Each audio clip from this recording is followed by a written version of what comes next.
HMAS Anzac, nakatakda ng iretiro ng Royal Australian Navy. Makukuha kaya ng Philippine Navy? Budget para sa 4th milestone payment ng dalawang bagong missile-capable corvette ng Navy, inilabas na. Philippine Ambassador to the United States Jose Manuel Romualdez, sinabi na ang PH-US-Japan Trilateral Exercise ang magiging sagot ng Pinas sa pang-aaping ginagawa ng China sa West Philippine Sea. Yan ang mga bagay na pag-uusapan natin ngayon, kaya't kung bago ka pa lang sa ating channel, ay mag-subscribe ka na at i-click mo na rin ang notification bell para lagi kang updated sa mga kaganapan at modernong kagamitan na ating pag-uusapan. Nitong nakaraan lang, ay namaalam na ang Royal Australian Navy sa isa sa kanilang warship na HMAS Anzac. Matapos kasi ang 30 taon na pagsiserbisyo nito, ay nakatakda na itong iretiro sa ika-18 ng Mayo taong kasalukuyan. Dahil dito, ay inirekomenda ng Max Defense Philippines sa Department of National Defense at Philippine Navy na kung maaari ay ikonsidera nila ang pagbili o pagkuha ng nasabing barko.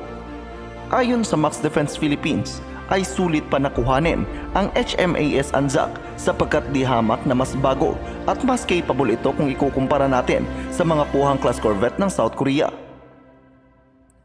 Ang nasabing barko ay na-commission sa Royal Australian Navy noong 1996. Sa kabila ng edad nito ay mas high-tech pa rin umano ang sensors at weaponry ng barko kung ikukumpara sa Jose Rizal class frigate o kahit sa paparating na HDC 3200 corvette ng Navy. At kung edad naman ang pagbabasehan, ay mas matanda pa umano ang Jacinto class patrol vessel na BRP Emilio Jacinto na na-commission noong 1982 at kasalukuyan pa rin ginagamit ngayon ng ating hukbong dagat.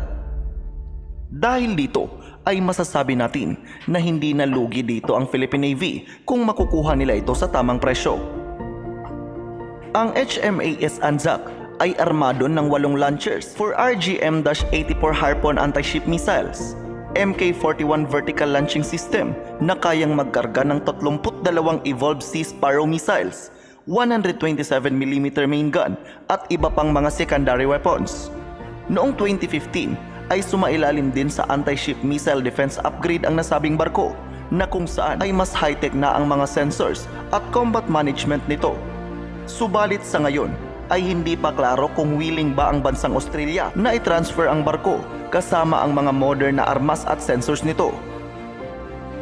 Bukod pa sa barkong ito, ay nakatakda na ring iretiro sa 2026 ang sister ship nito na HMAS Arunta at kung porsigido ang ating gobyerno na kuhanin ang mga ito, ay malaki ang maiaambag nito sa pag-boost ng capability ng ating bansa, lalong-lalo na't bilang na lang sa daliri ang mga missile-capable at modern warships ng ating Philippine Navy.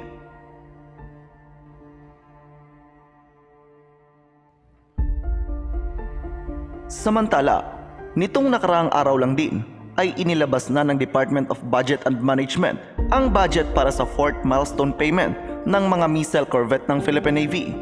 Nagkakahalaga ito ng tumataginting na 6 na bilyong piso.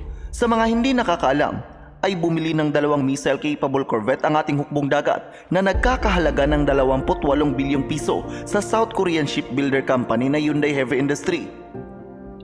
Kasalukuyan ng ginagawa ang mga nasabing barko at inaasahan na sa taong 2025 ay maidi-deliver na ang una sa 2 barko.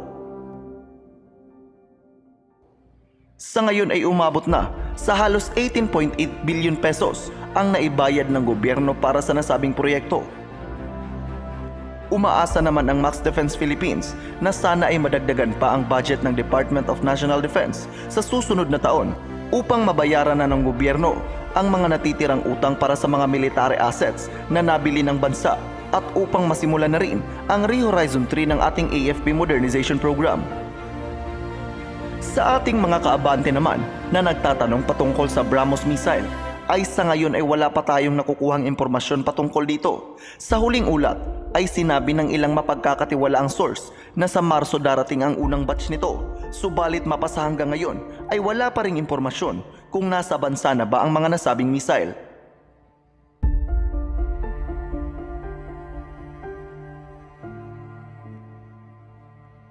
Sa kabilang banda naman ay naglabas ng pahayag Si Philippine Ambassador to the United States Jose Manuel Romualdez patungkol sa trilateral exercise ng Pinas, Japan at Amerika.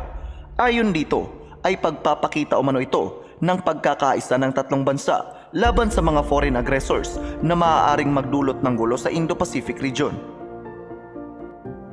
Well, I think that we've already, it's been discussed extensively, the maritime exercises of maritime patrol, which includes, of course, even Australia. So we're seeing that as part of the deterrence. But more importantly, I think it's a clear message that we're giving to any aggression coming from any country that all allies working together and making sure that we are on the same page as far as defense and security of our region is concerned.